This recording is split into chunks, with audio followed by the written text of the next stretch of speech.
اس زمانے کی کہانی بھی ہمیں یاد ہے جب ہمارے پاس پہننے کے لیے کپڑے بھی نہیں تھے، پیوند لگے لباس پہنتے تھے۔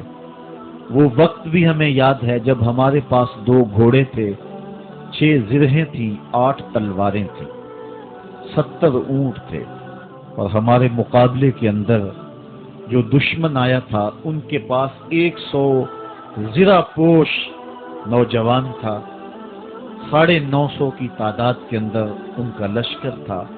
ان کے پاس گانے والی رنڈیاں بھی تھیں اور داد عیش دینے والے ان کے پاس نغمے اور مزراب بھی تھے، کھانے پینے کے سامان بھی وافر تھے۔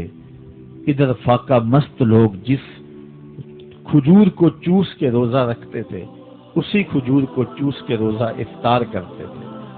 کیا بلال امیر تھا؟ کیا سلمان فارسی امیر تھا؟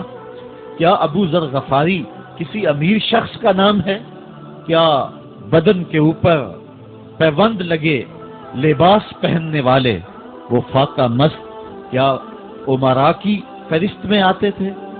ہمیں تو وہ کہانی بھی اسلام کی غربت کی یاد آتی ہے کہ جب احد کے اندر 70 شہیدوں کے لاشیں پڑے ہوئے ہیں تو حضرت صفیہ حضور کی پھپھی اپنے بھائی حمزہ کے لیے 2 چادریں لے کر کے کفن کی آتی ہے، تو حضور علیہ السلام نے فرمایا کہ جس قبر میں حمزہ کو دفن کیا جائے اسی قبر میں مصعب بن عمیر کو بھی کفن دیا جائے اور دفن کیا جائے، اور کہا میرے چچا کے لیے اس کی جو بہن میری پھپھو جو 2 چادریں لے آئی ہے، کہا 1 چادر ہم مصعب بن عمیر کو دیں گے۔ یہ مصعب بن عمیر کون ہے؟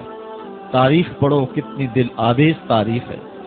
مکے میں ایک امیر ترین خاتون ہے جس کے بیٹے کا نام مصعب ہے، اور وہ اپنے بیٹے کو اتنا خوبصورت لباس پہناتی ہے اور اتنے خوبصورت خوشبو اور عطر اس کو لگاتی ہے کہ مصعب بن عمیر جن گلیوں سے گزرتے تھے دیر تک وہ گلیاں مہکتی رہتی تھی۔ لوگ کہتے تھے یہاں سے مصعب گزر کے گیا ہوگا اس لیے یہ گلیاں مہک رہی ہیں۔ اچھا پھر مصعب پہ نظر پڑتی ہے میرے محمد عربی کی، تو مصعب بن عمیر حضور کی زلفوں کا اسیر ہو جاتا ہے۔ ماں کافرہ ہے، جب پتہ چلتا ہے تو اس کا لباس بھی چھین لیتی ہے، سہولتیں اور آسودگیاں بھی واپس لے لیتی ہے۔ پھر وہ وقت بھی آیا کہ مصعب بن عمیر حبشہ کی جانب ہجرت کر جاتے ہیں۔ مکے کے حالات کچھ تھوڑے سے خوشگوار نظر آئے تو وہ حبشہ سے واپس مکے جب پلٹے تو ان کے بدن پہ جو چادر تھی وہ جگہ جگہ سے پٹی ہوئی تھی۔ میرے آقا کریم علیہ السلام نے دیکھا تو حضور کی آنکھوں میں آنسو ٹپکنے لگے۔ کہا یہ وہی مصعب ہے جو اتنا خوش پوش نوجوان تھا کہ میں نے پورے مکے میں اس سے خوبصورت لباس پہننے والا کوئی دوسرا شخص نہیں دیکھا، اور آج میرے مصعب کو پہننے کے لیے جو چادر میسر ہے وہ بھی جگہ جگہ سے پھٹی ہوئی ہے۔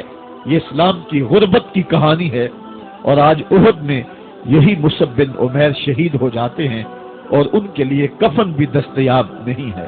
حضور نے کہا جو میرے چچا کے لیے 2 چادریں لائی ہیں ان میں سے ایک کا کفن مصعب کو دے دو نا، اور دوسری چادر سے کفن میرے چچا کو دے دیا جائے۔ اچھا حضرت مصعب کے لیے بڑی چادر رکھ دی گئی، اور حضرت امیر حمزہ کے لیے جو چادر تھی وہ چھوٹی تھی، اگر سر ڈھانپتے تھے تو پاؤں ننگے ہو جاتے، اگر پاؤں ڈھانپتے تھے تو سر ننگا ہو جاتا۔ حضور نے فرمایا میرے چچا کا سر ڈھانپ دو اور پاؤں کے اوپر اذخر نامی گھاس ڈال دو۔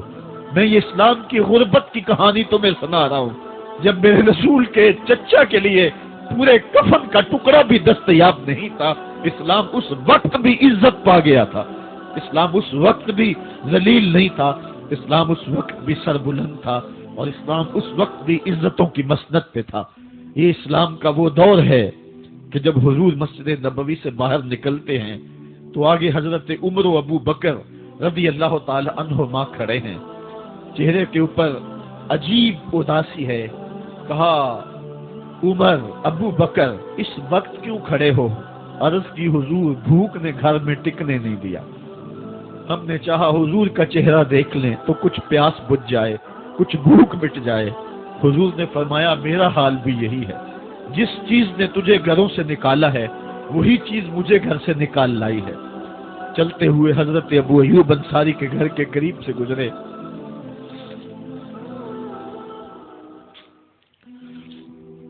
حضور کی خوشبو پا کے وہ باہر آ گئے. عرض کی بندہ نواز آج میرے مہمان نہیں بنتے؟ حضور نے کہا تمہاری مرضی. گھر لے گئے, چٹائی بچھائی, حضور کو بٹھایا, گھر والوں کو بکری کا بچہ ذبح کر کے دیا.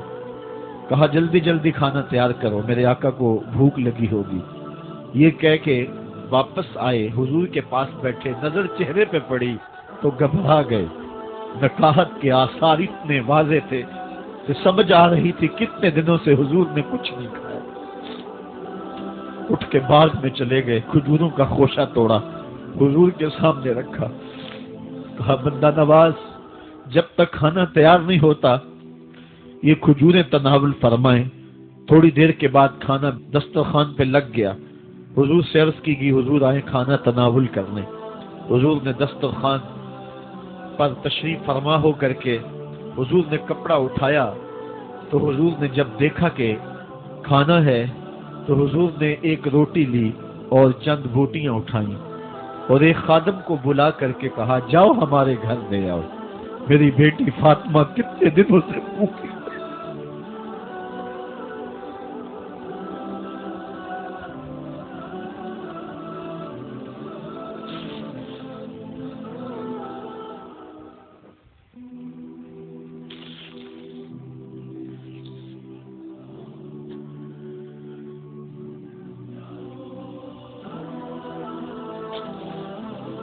کہا جاؤ ہمارے گھر لے آؤ, میری فاطمہ کتنے دنوں سے بھوکی بیٹھی ہوئی.